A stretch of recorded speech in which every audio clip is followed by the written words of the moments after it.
মালদাতে রাহুল গান্ধীর নেতৃত্বে ভারত জোড়ো ন্যায় যাত্রা আজ বাংলা বিহার সীমান্তবর্তী হরিশ্চন্দ্রপুরের মোহরাপাড়া এলাকায় এসে পৌঁছল। কিন্তু বাস থেকে নামলেন না রাহুল গান্ধী। রাহুলকে দেখতে আসা এলাকার কংগ্রেস কর্মী থেকে শুরু করে সাধারণ মানুষ ক্ষুব্ধ। বাসের মাথার উপরে উঠে বাংলা বিহারের নেতারা রাহুলের হাত থেকে পতাকা বিনিময় করলেন।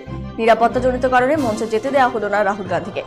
হরিশ্চন্দ্রপুর 2 নম্বর ব্লকের সন্দলিচক গ্রাম পঞ্চায়েতের মোহরাপাড়া এলাকাতে ছোট করে একটি পথসভা করার কথা ছিল, কিন্তু শেষ মুহূর্তে সুনিশ্চিত প্রশাসনিক নিরাপত্তা ও বাংলা বিহারে বিপুল সংখ্যক মানুষের সমাগমের কারণে এই কর্মসূচি বাতিল করতে বাধ্য হন স্থানীয় কংগ্রেস নেতৃত্ব এবং রাহুলের নিরাপত্তা অফিসাররা। আর এর জেরে কার্যত ক্ষোভে ফেটে পড়লেন রাহুলকে দেখতে আসা এলাকার কংগ্রেস কর্মী এবং স্থানীয় বাসিন্দারা। কার্যত নিরাশ হয়ে ফিরতে হলো তাদের।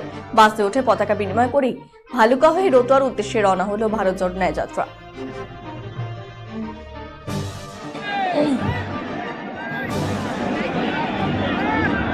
কংগ্রেস কর্মী হিসাবে এইটুকুই বলবো আমি যে রাহুল গান্ধী তিনি হচ্ছেন আমাদের সর্বভারতীয় নেতা এবং সাধারণ সম্পাদক তথা সাংসদ।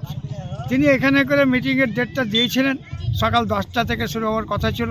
যাই উনি আসতে একটু দেরি করলেন। দেরি করে আসাতে এত মানুষের ভিড় হয়েছিল যে হয়তো তার দুটা কথা শোনার জন্য অপেক্ষা করছিল। কিন্তু তিনি এসে এমন প্রস্তুতি দেখলেন, তার যে সিকিউরিটি ছিল সেই সিকিউরিটি তাকে গাড়ি থেকে নিচে নামার অনুমতিও দেননি।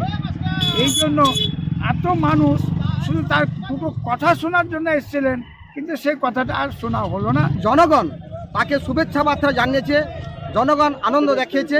কারণ যে 2024-এ যে নির্বাচন, এই নির্বাচনকে লক্ষ্য করে জনগণ তাকে সাঁই দিয়েছে, হাতছানি দিয়েছে, বাহবা দিয়েছে যে আমরা রাহুল গান্ধীর পাশে আছি। এবং পশ্চিমবাংলায় মাননীয় মুখ্যমন্ত্রী যিনি আছেন, তিনি তার চাইতেও অধিক লোক এসেছে। তাই আমরা রাহুল গান্ধীকে একজন সাধারণ হরিশ্চন্দ্রপুর কর্মী হয়ে কৃতজ্ঞতা জানাচ্ছি। এখানে বক্তব্য শুনতে পেলাম না, এত মানুষের প্রচন্ড ভিড় বুঝলেন।